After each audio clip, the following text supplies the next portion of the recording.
system. You're probably familiar with Xero, spelled Xero, receipt management.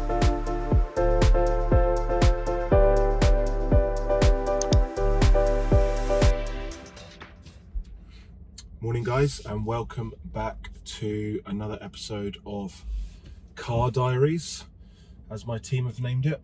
I thought it was quite a good idea to film something in a different location in the time that it takes for me to get back from dropping my kids off at school to getting home, which is usually about 20 minutes, majority of which is spent driving up the road to get back onto the main road.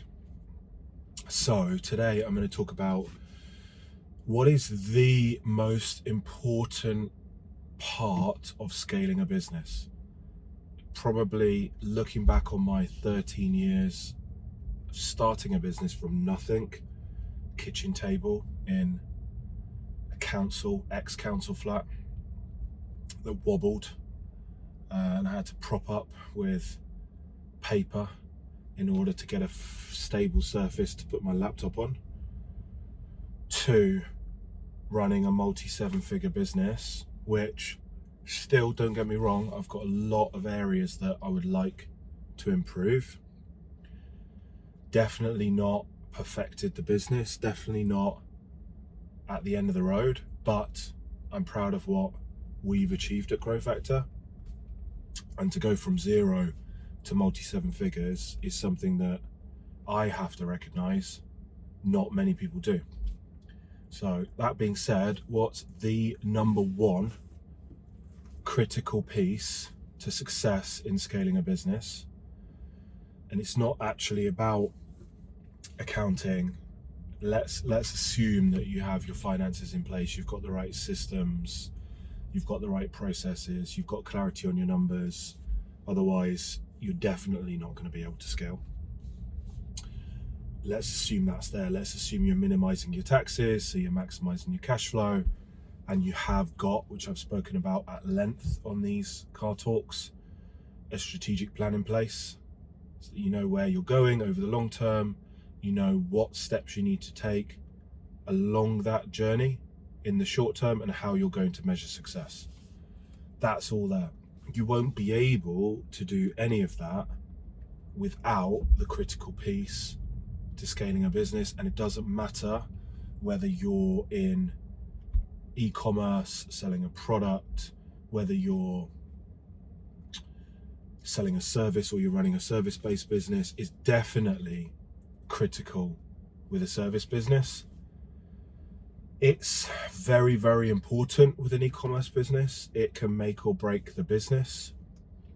But with a service business, you literally have to do this first, and that is having high quality, really committed, super intelligent, super driven, better than you at your job or your original job people.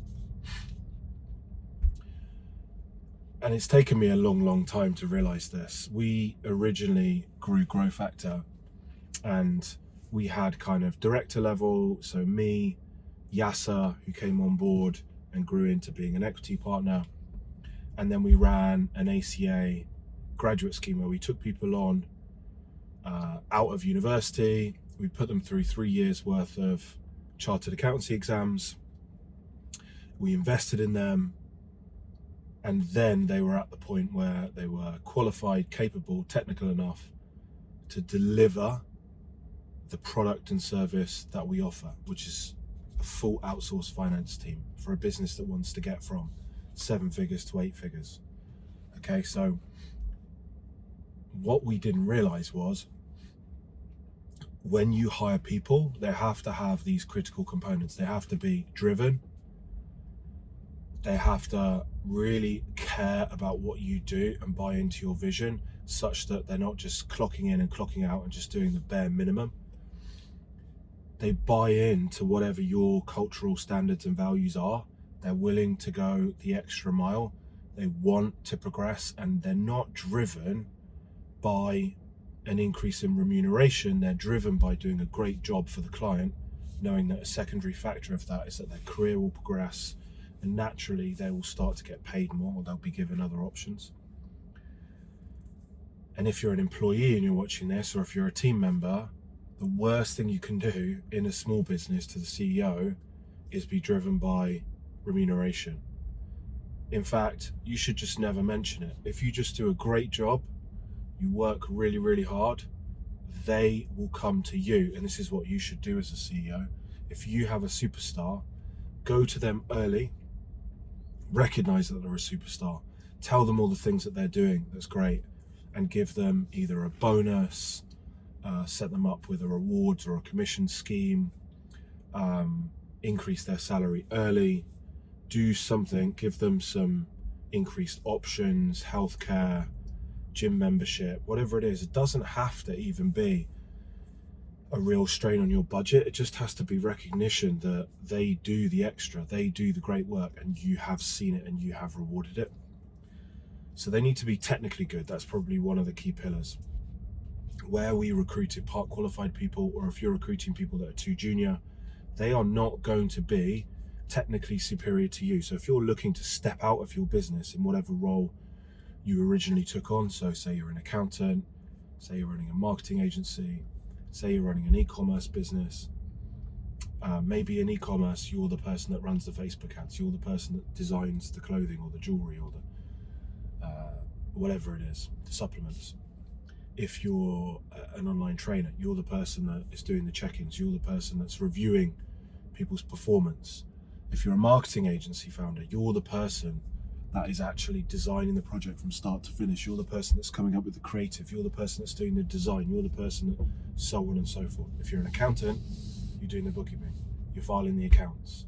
You're doing the tax planning. Ultimately, what you're doing is following a process. That process can be documented. If you hire someone that's as good as you or better than you, you can train them to follow that process, and they will actually bring their own intelligence to the process and look to improve the process or look to improve the output, quality, speed, efficiency.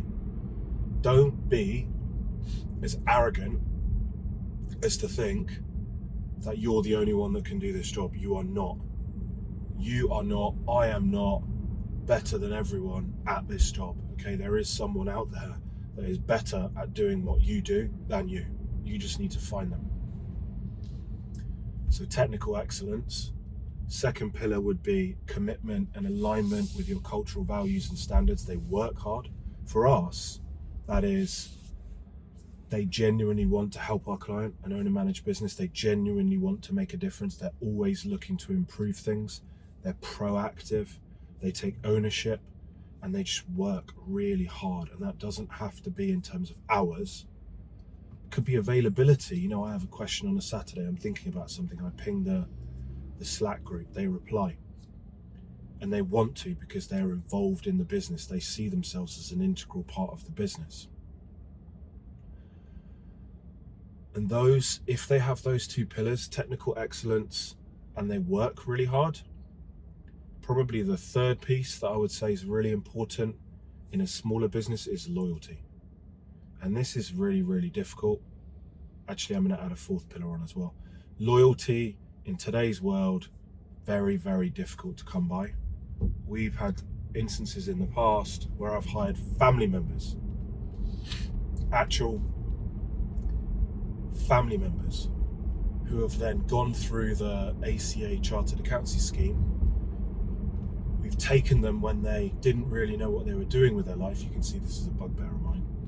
Given them a massive opportunity, set them up with a qualification which gives them a minimum earnings criteria of 50, 60k for the rest of their life. And as soon as they've reached qualification, they've handed their notice in. Now, would you expect that, or who is the least person you'd probably expect that from? Someone you're related to, right? So if they can do that to you, anyone can do it to you. And you can't get a window into someone's mind. So you will never really know if they're loyal or if they're looking around. The only thing you can really do to create a culture of loyalty is, again, have someone that's hardworking, have them buy into the vision, the mission. What are they doing? Make sure you're rewarding them with praise and, where relevant, bonuses and rewards for their performance. Make sure that you're talking to them openly. What do they like? What do they dislike?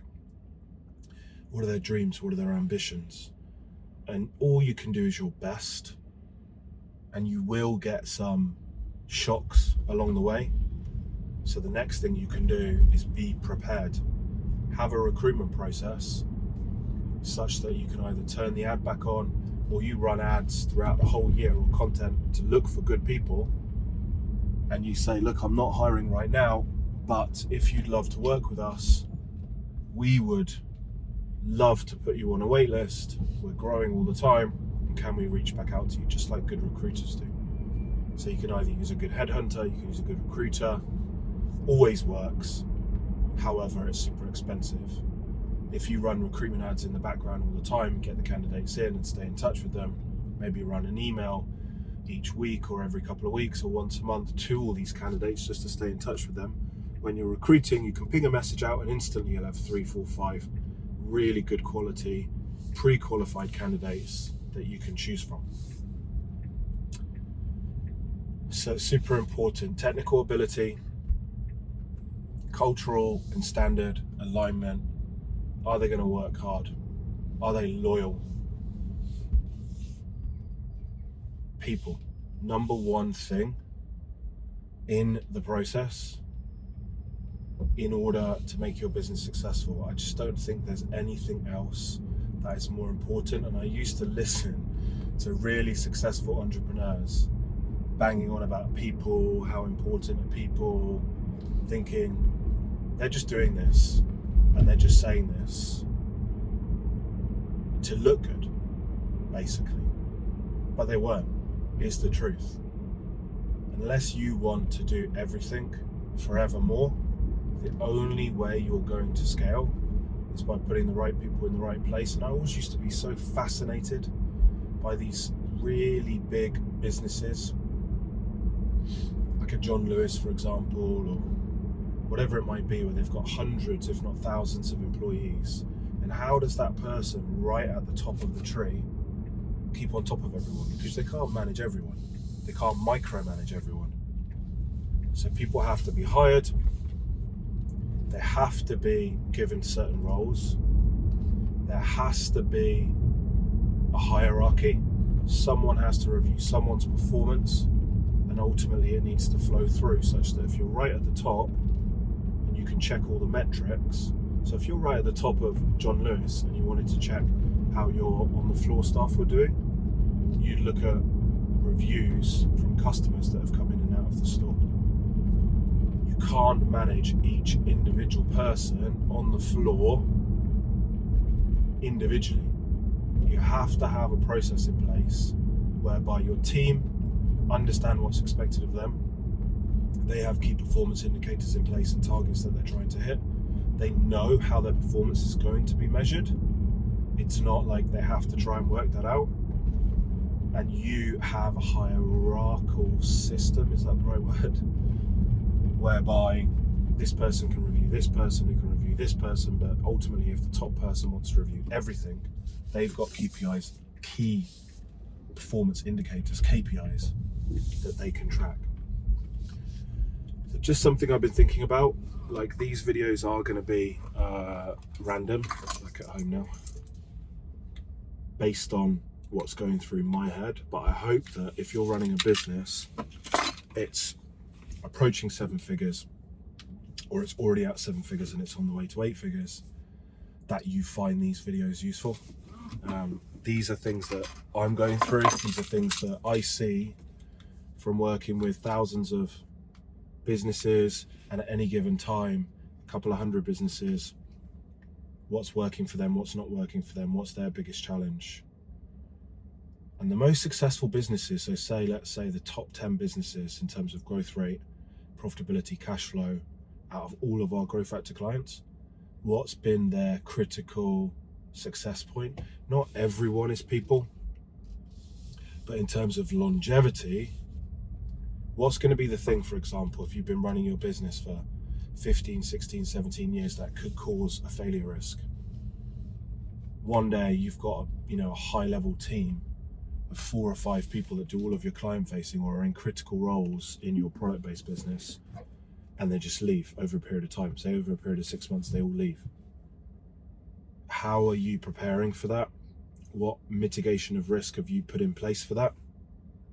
And if you have done both preparation and risk mitigation, and looked at how you can make them as loyal as possible, or have them be as loyal as possible and as happy as possible, you're going to keep going, and you're going to keep going, and you're going to keep going, because it's the biggest success factor in business, people, but it's also the biggest risk factor of failure.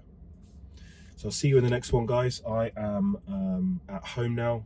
Changed my routine up, so it's 5 to 9. I'm going to work 9 to 5 today. Yesterday I wasn't feeling great, so I ultimately had the day off.